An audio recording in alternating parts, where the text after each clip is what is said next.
मैं इस अवसर पर आप सभी का आह्वान करूंगा, कभी आपको केवड़िया गुजरात जाने का अवसर प्राप्त हो तो सरदार सरोवर के तट पर लौह पुरुष सरदार वल्लभ भाई पटेल की बनी हुई दुनिया की सबसे बड़ी प्रतिमा का दर्शन करने जरूर जाएं। प्रधानमंत्री मोदी जी के प्रति कृतज्ञता ज्ञापित जरूर करें कि भारत के महापुरुषों को, अपने पूर्वजों को कैसे सम्मान दिया जाना चाहिए, उस सम्मान के प्रतीक के रूप में लौह पुरुष सरदार वल्लभ भाई पटेल को की सबसे बड़ी प्रतिमा गुजरात में केवड़िया में स्थापित की गई है। बहनों और भाइयों, यही है अपने महापुरुषों के प्रति श्रद्धा और सम्मान का भाव। और उसी श्रद्धा और सम्मान के भाव के साथ आज हम सब यहां पर इस एकता यात्रा के साथ जुड़ रहे हैं। मेरा आह्वान होगा, स्कूल कॉलेजेस में इसमें डिबेट होनी चाहिए। लौह पुरुष सरदार वल्लभ भाई पटेल के मुद्दे को लेकर के हमें चर्चा पर चर्चा का हिस्सा इसको बनाना चाहिए। वंदे मातरम राष्ट्रीय गीत के प्रति सम्मान का भाव होना चाहिए। अब ये केवल लौह पुरुष सरदार वल्लभ भाई पटेल के साथ ही राष्ट्रगीत वंदे मातरम भी उत्तर प्रदेश के हर विद्यालय में गायन इसका अनिवार्य करेंगे, हर शिक्षण संस्थान में इसका गायन अनिवार्य करवाएंगे, जिससे उत्तर प्रदेश के अंदर हर नागरिक के मन में भारत माता के प्रति, अपनी मातृभूमि के प्रति श्रद्धा और सम्मान का भाव जागरूक हो सके। और उसी भाव के साथ आज हम सब यहां पर आए हैं। आज के इस अवसर पर मैं एक बार फिर से गोरखपुर महानगर की इकाई को इस बात के लिए धन्यवाद दूंगा कि उन्होंने इस राष्ट्रीय एकता यात्रा को आज यहां पर गोरखपुर में प्रारंभ करने और इस यात्रा में मुझे शामिल होने का अवसर दिया है। इस यात्रा में शामिल होने के लिए आए हुए आप सभी महानुभावों का मैं हृदय से अभिनंदन करता हूं, स्वागत करता हूं। आज के इस अवसर पर मैं केवल आपसे एक बात कहना चाहूंगा। याद करना, लौह पुरुष सरदार वल्लभ भाई पटेल ने जो बातें कही थी उनमें से दो बातें बहुत महत्वपूर्ण हैं। उन्होंने कहा था कि स्वतंत्रता का अर्थ केवल आजाद होना नहीं है, बल्कि जिम्मेदारी से राष्ट्र की सेवा करना भी है।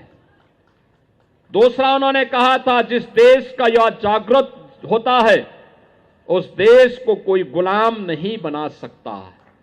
याद करना, हमारे युवा स्वयं राष्ट्रीयता के प्रति जागरूक हों और स्वाधीनता का मतलब आजाद होना नहीं, बल्कि स्वाधीनता का मतलब अपने कर्तव्यों के निर्वहन करने से भी होता है।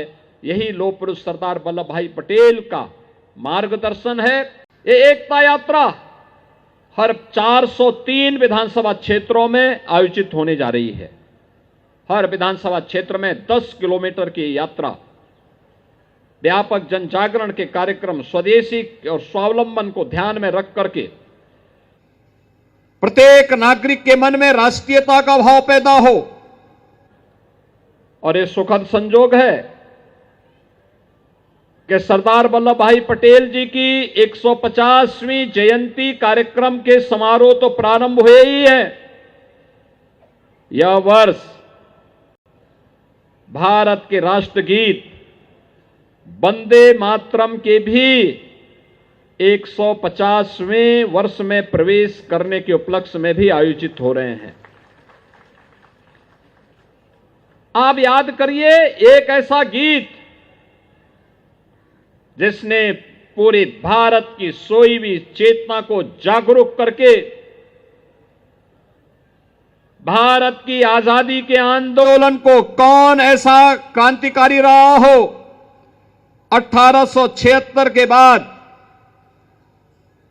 जिसने देश की आजादी के दौरान वंदे मातरम का उद्घोष न किया हो। हर क्रांतिकारी वंदे मातरम का उद्घोष करके देश की आजादी की आंदोलन में कूद पड़ा था। क्या विद्यार्थी, क्या बच्चे, क्या युवा, क्या अधेड़, क्या बुजुर्ग, क्या महिला, क्या पुरुष, किसी भी उम्र का व्यक्ति वंदे मातरम एकमात्र उसके जीवन का मंत्र बन गया था और देखते ही देखते वंदे मातरम कई घोष विदेशी दासता से भारत को मुक्त करने का मंत्र बन गया। अनुमान करिए जो मंत्र भारत की आजादी का कारण बना हो, उस मंत्र को भी लोगों ने सांप्रदायिक कह करके उसमें संशोधन करने का प्रयास कांग्रेस ने किया। कहा ये 5 और 6 छंद का क्यों पढ़ना है, 2 छंद में ही हो जाए।